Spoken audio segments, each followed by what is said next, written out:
Hello and welcome to Modernist Pantry, where we help you transform food in your kitchen. I'm Janie, and with me once more is Dave Petrancic from Breville. Hello, Dave. Hey, Janie. Hey, we are so happy to still have Dave here with us in the kitchen to cover the world of cocktails. And today we're going to cover a very specific topic, which is acid adjusting. And why is it important to a great cocktail? How do you do it? So we're going to cover all of that today. So stick around for techniques and, of course, a recipe to go along with it.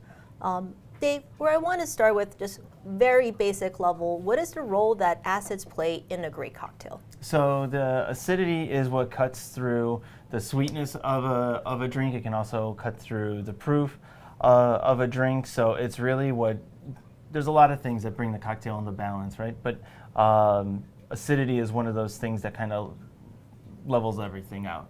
Yeah, which makes sense, and I think we talked a little bit previously, but most of us are familiar with the use of lemons and the use of limes in different types of cocktails.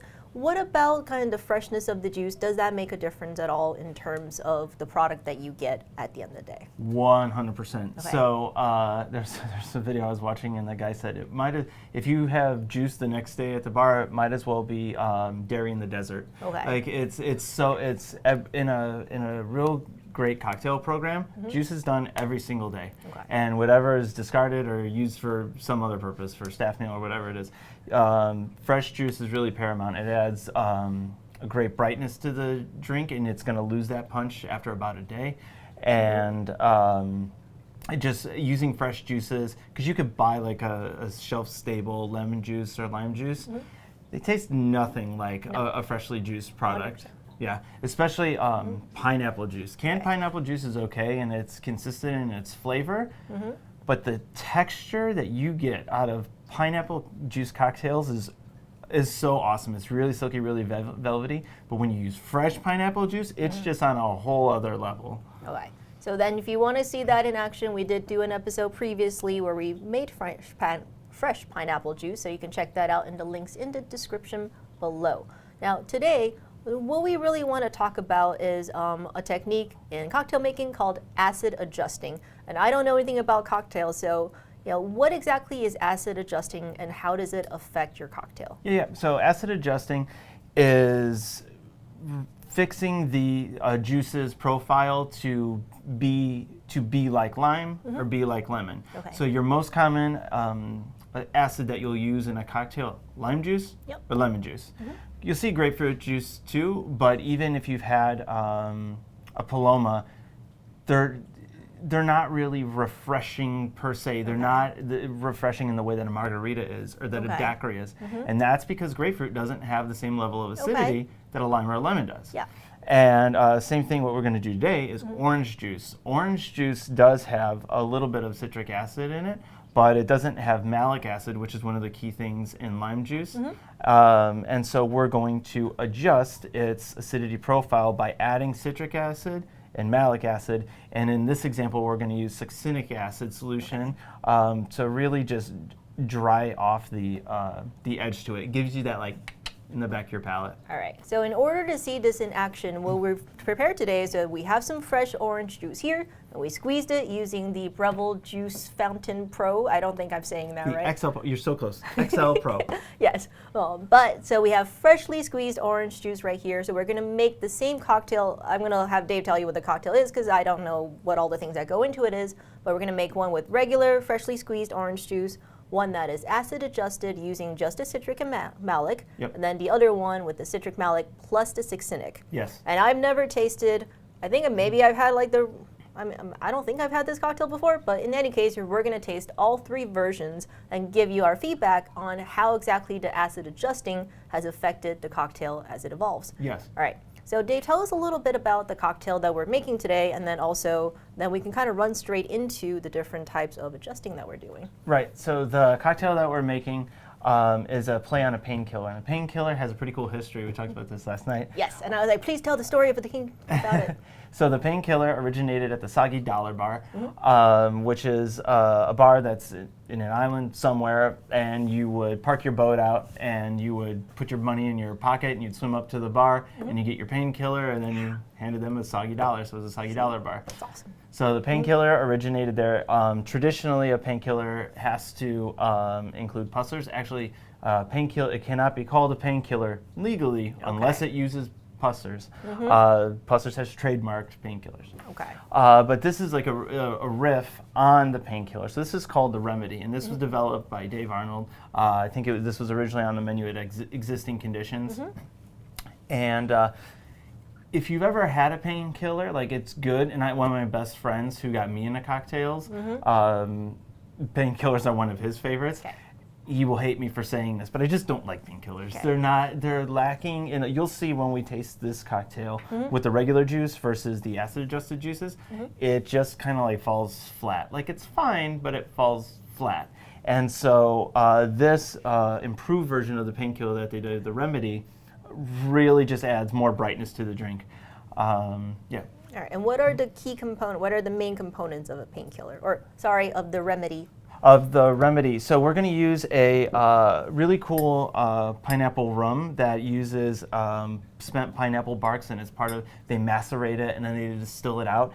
It's not like, I don't want to say like, I won't name a brand name, but let's say, one of those flavored brands. We all know what you're talking about. Right, it's not anything like that. It gives the impression of pineapple, and it's just like smell that. It just smells like, it smells like you're on the beach. Yes, but not in a weird, fake way. Yeah. So we're going to use this really awesome pineapple rum. We're going to use in a Jamaican overproof rum. Okay. So this will add a little bit of proof to the cocktail, because we'll get into this ingredient in a moment. But this will add more proof to the drink and kind of cut through the sweetness. Okay. And Jamaican rums, sort of, it's not a hard and fast rule, but they have these banana esters in them, because they'll take what they call, I think they call it just the mash, and they'll take rotten banana peels, and they throw the banana peels into a pit, let them ferment, and then they distill that in the rum. And so you'll have these like really strong banana esters. Well, it is very banana-y. Right? That and smells good. And it's not a flavored rum or anything like that. It's just naturally present in the rum. And so we're going to have pineapple, banana. Okay. And then we're going to have the acid-adjusted orange juice. And then this is pretty cool. So this is sweetened condensed coconut milk. Okay. And we cooked it sous vide at 90 Celsius for 7 hours. In the can? In the can. Okay. And so what you end up with is this caramelized sweetened condensed coconut milk. Now, one of the other, the traditional ingredient that you would use in a painkiller for the coconut is called Coco Lopez. It's a brand, but like nobody really else makes it. There's probably like one or two out there, but it's Coco Lopez. And so, or cream of coconut. And so this is going to give you more of the caramelization, just kind of adds another layer. You keep hearing me say more complexity, more complexity. So caramelizing it will have the coconut flavor, but also those caramel tones to go with the rum, the banana, with the pineapple, and all that. Really this great. Sounds delicious. It's really great. Do you want to try it on its own? Yeah, I definitely will. Sweet. Because then we can like later use it in a dessert, right? I've already put it over ice cream and in my coffee. Oh, oh my God! That is dangerously good, because you can just pipe that straight in and just eat it. Yeah, it's super good. And so this is That's so good, isn't it? So about this, once you cook it in the can, so we cook it in the can. We just take the whole can, throw it in the sous vide bath, 90 C's, 7 hours. Cool them on the benchtop naturally, and then they expire on the same date that's on the can. Unless you open it, it's shelf stable, so you can make a couple cans at a time and just throw them on your shelf. Nice. I'm telling you, it tastes really good in coffee and really, really good over like cake, ice cream. Yeah, I'm gonna make some of this for the kids. They would love it. Yeah. All right, okay, back to acid adjusting before I start eating more of this stuff. Let's talk about, okay, so we have over here, we have regular plain old orange juice, we freshly squeezed it, and now we want to try to give that the acidity of lime. How do we do that? Yep, so this one is just regular, so this will be our control. Okay. And then I've got here some malic acid and citric acid grammed out. So all of these are 100 milliliters of juice. Okay. And we're going to add 3.2 grams of citric acid and 2 grams of malic acid per 100 mils. And to this, we've made a solution of succinc acid, 8 grams of succinc acid, 92 grams of filtered water. Okay. Just whisk it together.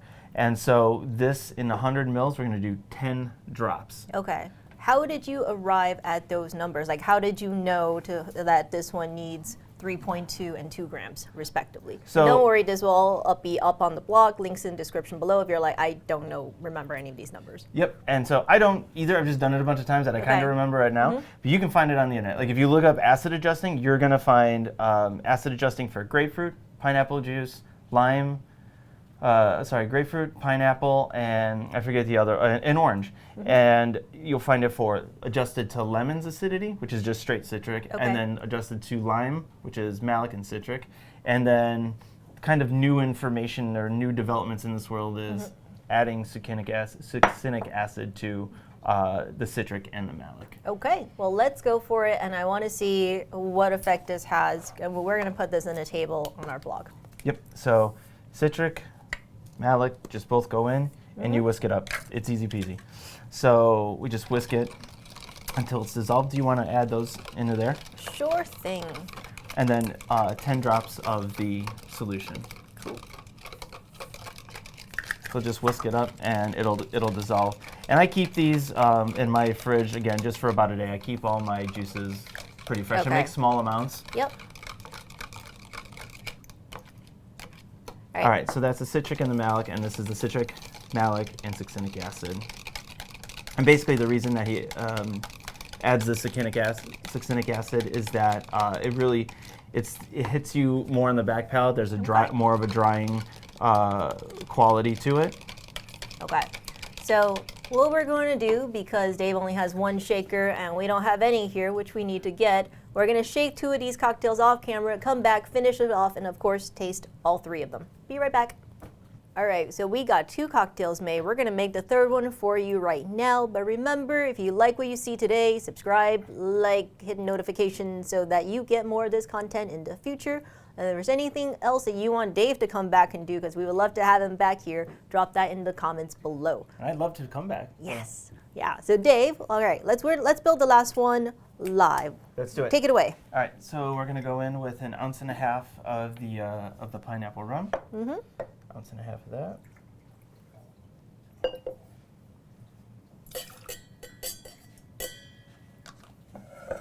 Then we're going to go 1/2 ounce of the Jamaican overproof. 3/4 ounce of our citric acid solution with citric, malic, and succinc acid. And then we're going to go in with our toasted coconut dulce de leche situation. How much of that are we doing? 3/4 ounce as well. Then last but not least, we're going to use a saline solution. So that's just a mixture of salt and water, and we'll have the recipe for that as well. Okay. So it's just kind of like salted caramel. So 4 drops of salt solution. Okay. I've got my tin with ice. We're going to shake it. All right. Pro ed work here.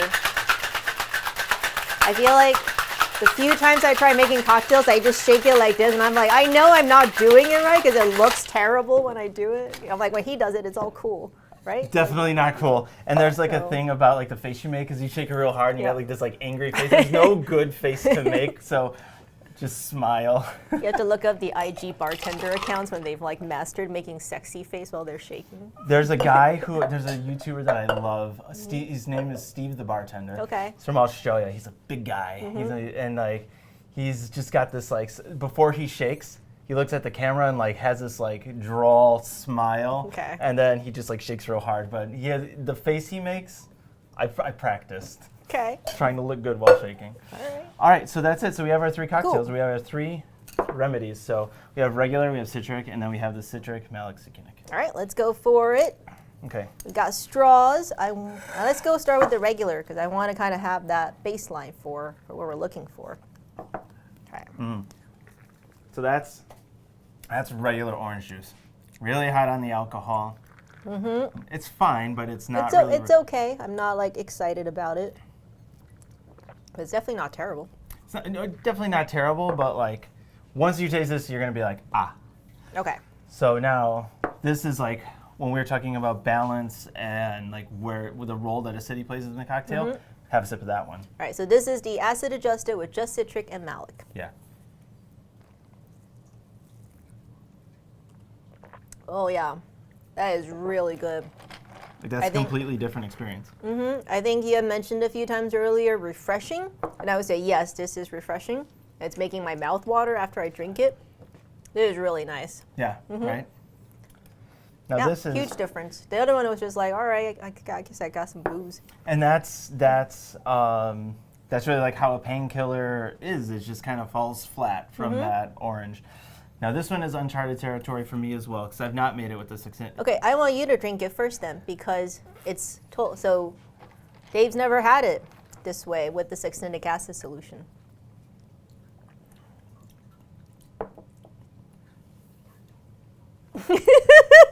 It's crazy like how much I really do think that makes a marked difference between the two. Okay, let's see what the difference is.